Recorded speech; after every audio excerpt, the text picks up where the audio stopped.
Hi guys and welcome po ulit sa aking YouTube channel Reg TV, and ako nga po pala inyong Kuya Reg.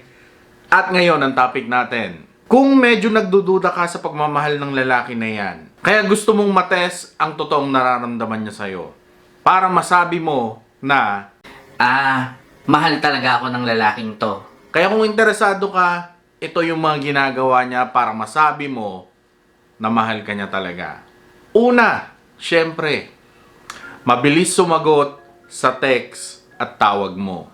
Yung hindi ka niya hinahayaan na maghintay ng matagal sa reply niya sa text. Or, makailang ring lang yung tawag mo sa kanya, sinasagot na niya agad. Diyan mo makikita kung mahal ka talaga ng isang lalaki. Dahil sa panahon ngayon, marami nang nakakapagpa-distract sa atin. Kahit pahawak natin yung mga phone natin.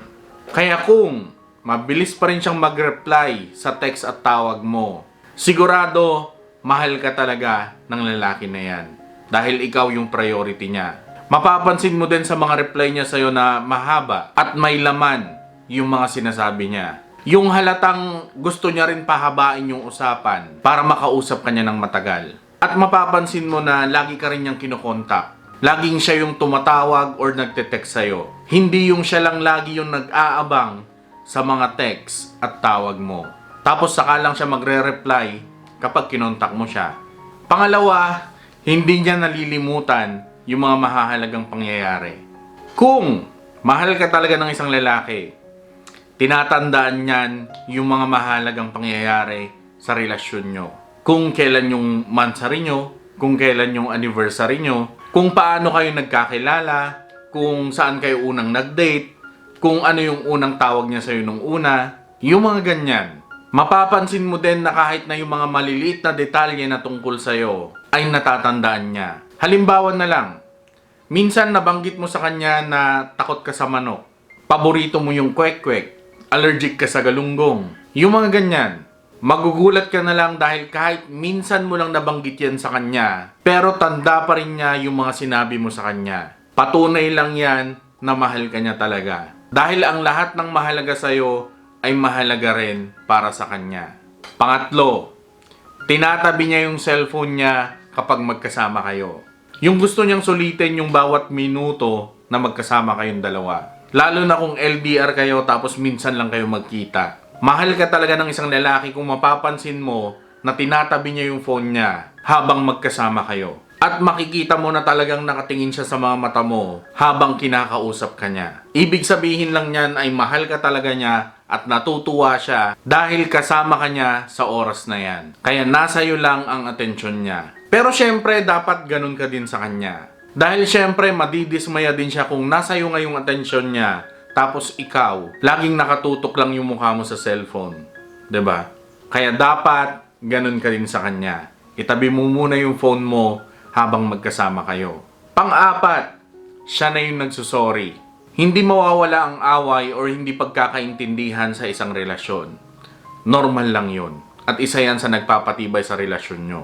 Pero kung mapapansin mo na siya lagi yung gumagawa ng unang hakbang para maging okay kayo, yung siya na yung humihingi ng tawad, ang ibig sabihin lang niyan ay mahalaga ka talaga sa kanya. Or, mas mahalaga sa kanya yung maging okay kayo kaysa yung pagiging tama niya. Nilulunok na lang niya yung pride at ego niya para hindi na lumaki pa yung away niyong dalawa. Kahit na minsan ay kasalanan mo pa yan. Siya pa rin yung makikita mo na hihingi ng tawad para lang maging okay kayo. Mahal ka talaga ng lalaking yan kapag ganyan siya. Pero syempre dapat huwag din natin abusuhin. Lalo na kung hindi simpleng kasalanan lang yung nagawa mo sa kanya. Kung mabigat na kasalanan yan at alam mo sa sarili mo na talagang mali ka, dapat ikaw din yung magpakumbaba at humingi ng tawad sa kanya. Panglima, lagi kanyang sinusurpresa. Malaki or maliit na sorpresa man yan, pinapakita lang niyan na iniisip ka niya talaga. Or lagi kang laman ng isip niya. Kahit na yung mga pasimpleng pagbisita lang niya sa trabaho mo, yung pagsorpresa at pagdala niya sa'yo ng mga paborito mong pagkain, yung binibilihan ka ng bulaklak kahit hindi mo naman birthday or Valentine's Day, yung mga ganyan, dyan mo makikita na mahal ka talaga niya. Dahil naglalaan siya ng extra effort para lang mapasaya ka niya. Pang-anim, mas inuuna niya yung gusto mo. Kung mahal ka talaga ng isang lalaki, mapapansin mo na itinatabi muna niya yung gusto niya at mas inuuna niya kung ano yung mas gusto mo. Respeto niya kung ano yung kagustuhan mo at mas pinipili niya kung ano yung magpapasaya sa'yo. Halimbawa na lang, kung ano yung kakainin nyo, kung saan kayo pupunta, kung ano yung mga gagawin nyo, ikaw muna yung tatanungin niya kung ano yung gusto mo. Mas inuuna niya yung mga gusto mo kaysa yung sa kanya. Oo, may mga gusto rin siya pero imbes na unahin niya yung sarili niya, yung mas gusto mo ang mas pinipili niyang unahin. Dahil mahal ka niya. At kung ano yung magpapaligaya sa'yo, yun din ang magpapaligaya sa kanya. Ang ibig sabihin lang niyan ay mahal na mahal ka talaga ng lalaki na yan. Pangpito, hindi niya tinatago ang relasyon nyo.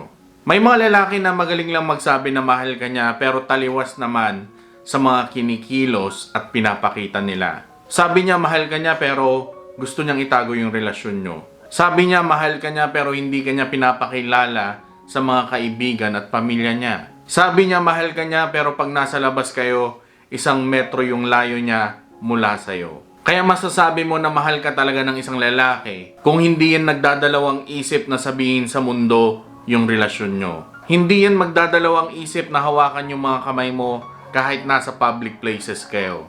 Yung mararamdaman mo talaga sa kanya na proud siya na ikaw yung naging jowa niya. Pero syempre, hindi ko sinasabi na porket nakita nyo sa kanya yung mga signs na to ay magiging forever na kayo or hindi na siya maghahanap ng iba. Maraming dahilan para mawala or magbago yung pagmamahal na yan sa haba ng pagsasamahan nyo. Hindi lang yung sa kanya, pati yung nararamdaman mo din para sa kanya. 'Di ba? Pero syempre kahit ganun pa man, huwag natin isipin na balang araw maghihiwalay din kayo.